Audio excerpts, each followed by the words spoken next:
En relación con la temática que desarrollo, tiene que ver, y ya para cerrar esta actividad, luego de vendrán las preguntas, es la personalidad jurídica y representación del condominio. Nosotros tenemos una serie de inconvenientes a nivel práctico con este tema, puesto que no ha habido un acuerdo claro al respecto. Nosotros nos manejamos en dos tesis.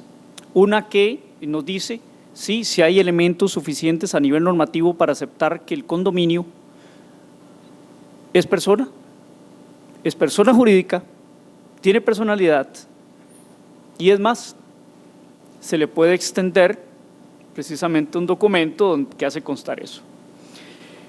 Otra tesis nos dice que no y que por lo tanto se debe hacer una reforma. En este sentido, cuando uno nota la ley 7933 del 99, que es la ley reguladora de la propiedad en condominio, nosotros vamos a tener el desarrollo de tres elementos: el subjetivo, el objetivo y lo que tiene que ver con el contenido, más un tema adicional que es el ciclo de vida. Esto es lo clásico en todo tipo de análisis que se hace de un derecho real.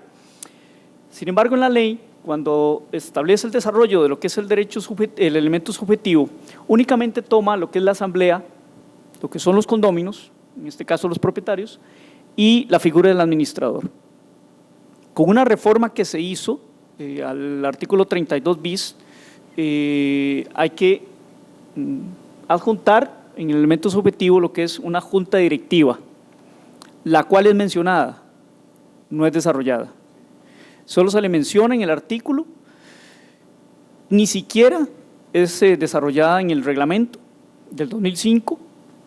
Luego tenemos el elemento objetivo, que son los bienes comunes y las filiales, y en el contenido los deberes y obligaciones de los elementos subjetivos. Y luego lo que es el ciclo de vida, estaremos hablando del nacimiento, el ejercicio de esos deberes y obligaciones y bueno, también los derechos y lo que es la extinción. Cuando nosotros repasamos el tema de la estructura y vemos el elemento subjetivo, la pregunta es, ¿y dónde dejó el legislador la figura del condominio como tal? No hay una regulación expresa al respecto. Y lo que sí tenemos, eso sí, es regulaciones, pero que atienden más a un concepto estrictamente objetivo, no a un elemento subjetivo. Vemos que en el decreto, el 32.303 del 2005, en los artículos 1.11 y el 14.2, hace referencia únicamente al condominio como el inmueble. Es más, hace la referencia en el sentido de que a la hora de definirlo en el artículo 1.11, que en el decreto es como un glosario, ¿no?, lo que hay ahí, habla acerca de inmueble que puede ser sometido a, pero no se refiere en ningún momento a la condición de persona. No hay nada sobre personalidad. Y esto obviamente es concordante con la reforma que se le había hecho al artículo 265, el párrafo segundo del Código Civil nuestro, donde se establece expresamente para referirse a la propiedad en condominio como los bienes sometidos a este régimen se entenderán como condominio. No hay entonces ninguna alusión a nivel subjetivo. Desde el punto de vista doctrinal en este tema, nosotros tenemos varios antecedentes donde se trató de dar una construcción y desde este punto de vista, a nivel doctrinal, sí hay un acuerdo en que sí tenemos una visión, sí se puede tener una visión subjetiva del condominio. Don Henry Campos, quien era hasta hace unos años miembro también de la Cátedra de Derechos Reales en la Universidad de Costa Rica, sin embargo, bueno, su pasión es la filología y pues está más en esa línea ahora. Él, en esta obra, la Ley Reguladora de la Propiedad en Condominio y la Propiedad Horizontal en Costa Rica, que es una obra del 2009 que fue compilada y dirigida por don Andrés, expresamente don Henry dice que sí es una entidad con persona jurídica, que sí tiene una personalidad pero de origen social. Y ahí es donde entramos ya en problemas. Él mismo admite que no hay a nivel legal una admisión de la tesis del condominio como persona, pero hace alusión a dos situaciones prácticas, a un reconocimiento registral y a un reconocimiento judicial.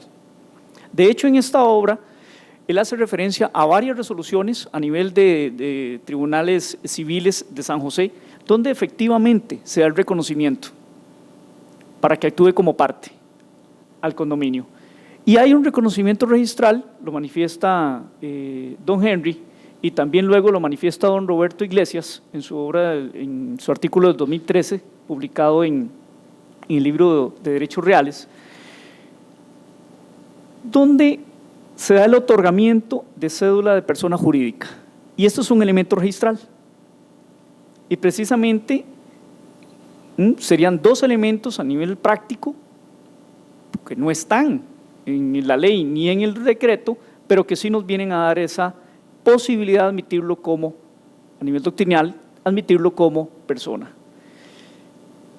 Recordemos algo general, el Código Civil nuestro en el artículo 33 establece que la existencia de las personas jurídicas proviene de la ley o del convenio conforme a la ley. Aquí ya estamos en problemas, puesto que no tenemos entonces una regulación legal y tendríamos que decir, bueno, como proviene de la ley o del convenio conforme a la ley y no tenemos una regulación expresa, ya estamos en problemas para admitir la tesis que manejan don Roberto y don Henry. Sin embargo, vean qué interesante, el Código Procesal Civil 9342 del 2015, que está por entrar a regir dentro de unos meses, establece que en la condición de parte, en el artículo 19.1.3, se tendrán a las personas jurídicas. Y en el artículo 19.1.4, las entidades sin personalidad jurídica a las que la ley reconozca capacidad para ser parte. Bueno, nos queda aquí una duda.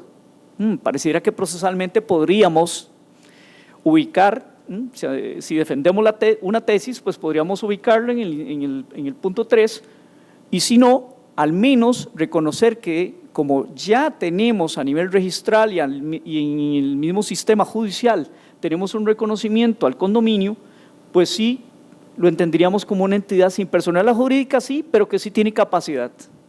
Y bajo esa capacidad, entonces sí podría perfectamente actuar.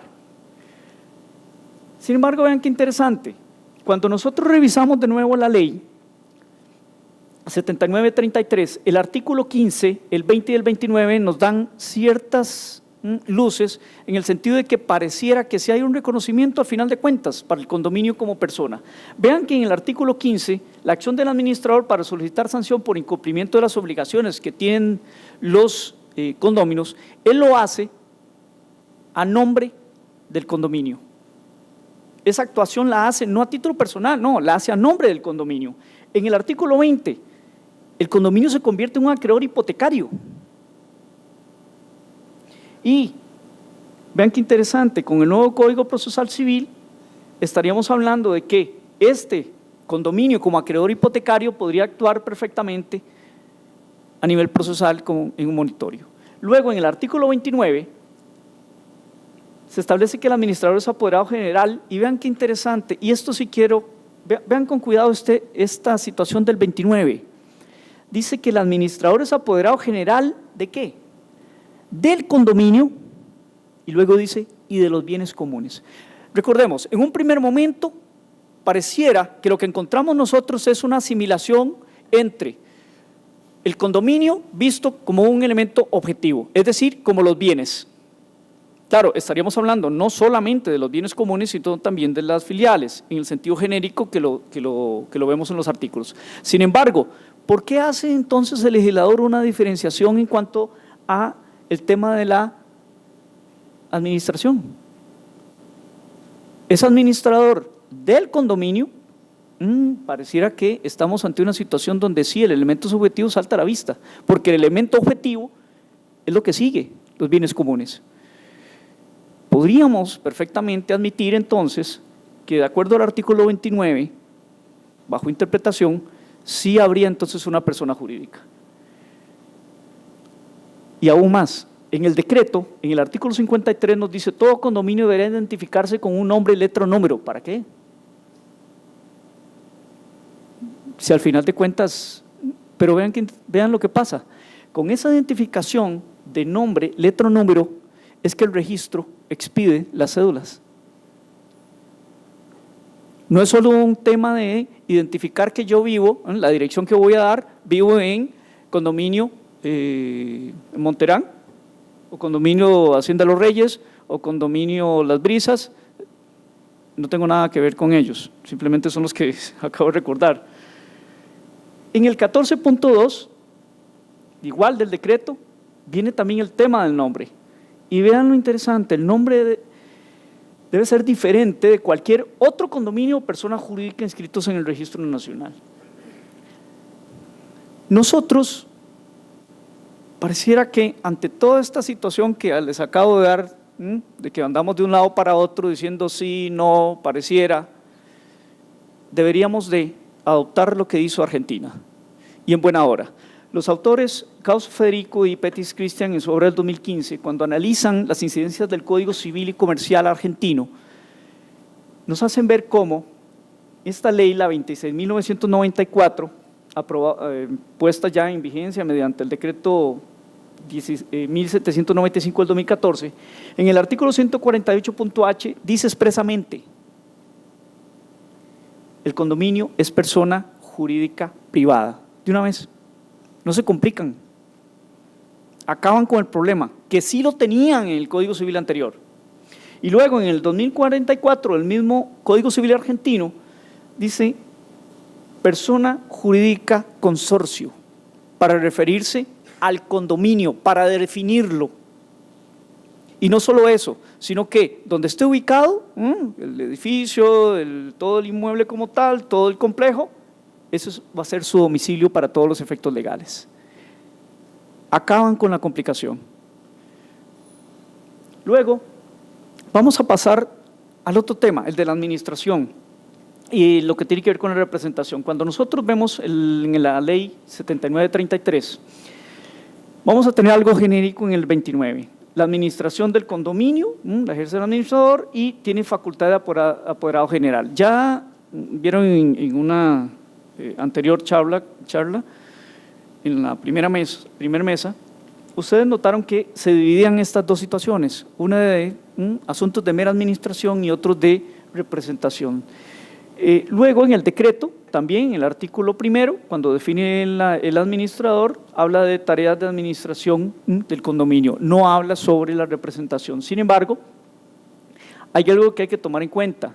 ¿Dónde es que se supone deben estar las atribuciones del administrador? De acuerdo al 33 de la ley, deben de estar en el reglamento. Aquí tenemos un inconveniente. Normalmente el reglamento, ¿quién lo hace? Los condóminos. Mentira.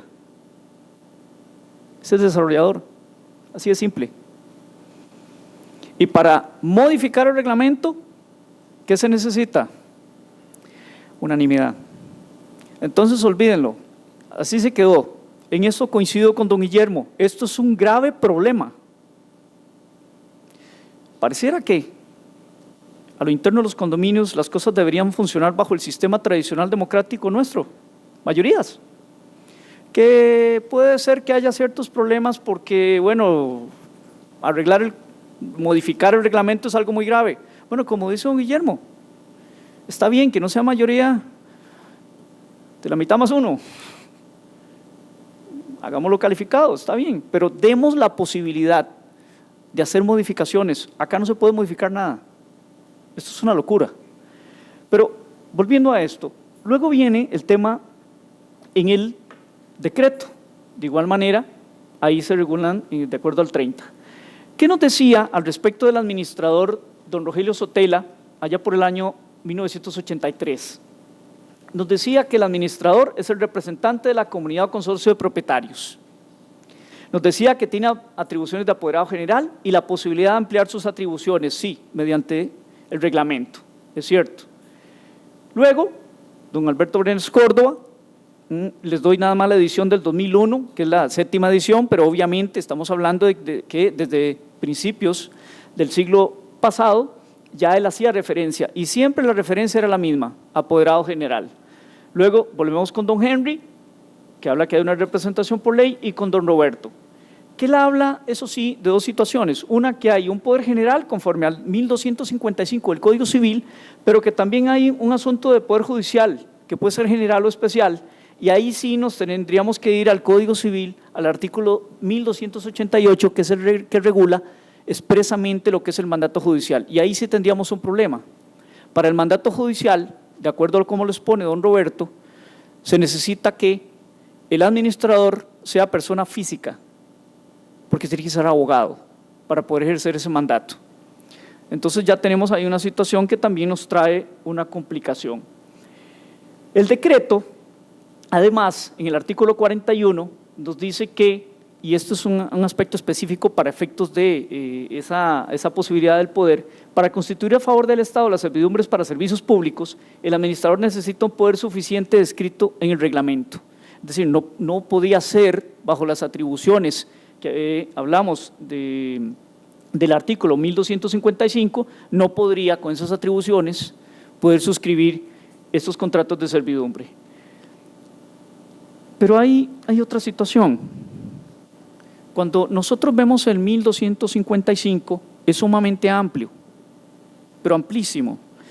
Y el gran problema que tiene es cómo logramos conciliar el hecho de que el administrador con poder general pueda celebrar los convenios y ejecutar los actos necesarios para la conservación o explotación de los bienes, intentar y sostener judicialmente las acciones posesoras y las que fueren necesarias para interrumpir la prescripción respecto de las cosas que comprenda el mandato, alquilar o arrendar bienes muebles hasta por 1 año,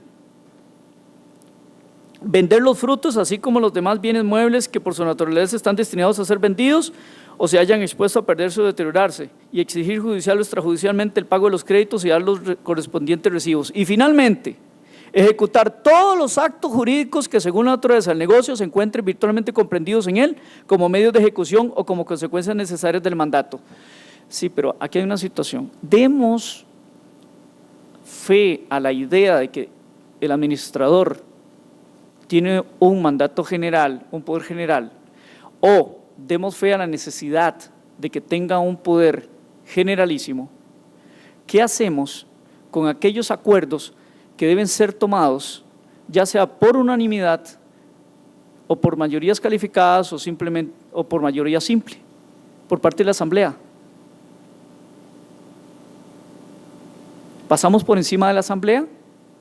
De tal manera que el administrador con un poder, ya sea general, con el inciso 6 del 1255, ejecutar todos los actos jurídicos que según la naturaleza del negocio.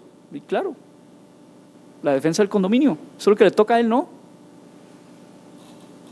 Esto trae graves problemas, porque vean lo que implica, por decisión unánime, modificar el reglamento, modificar el destino general del condominio, renunciar al régimen de condominio, grabar o enajenar el condominio en su totalidad, variar cláusulas de la escritura y constitución. Está bien, yo les admito, la primera,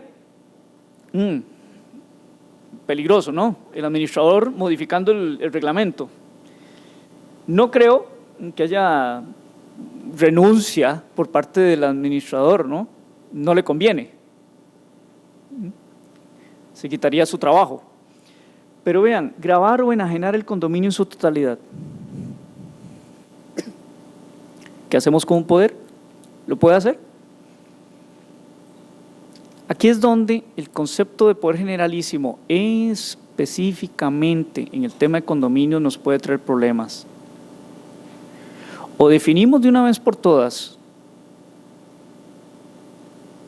que vamos a aplicar en materia de condominios los mandatos tal y como están en el Código Civil, o vamos a establecer ciertas modificaciones conceptuales al tema de los mandatos, al tema de los poderes, en tratándose de la materia específica de los condominios, porque si no, estaríamos admitiendo fácilmente que el administrador pueda pasar por encima de la asamblea de condóminos, y se supone que la asamblea de condóminos es la que mandaría.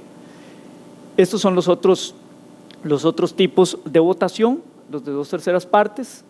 Sé que ya estoy contra tiempo, así que paso a lo siguiente. La ley establece en el artículo 30, corresponderán a la administración la ejecución de los acuerdos de la Asamblea de Condóminos. Y ahí se plantea entonces una duda. A pesar del poder que se otorgue, de nuevo pregunto, ¿se necesita o no una votación previa de la Asamblea de Condóminos para actuar en ciertos casos?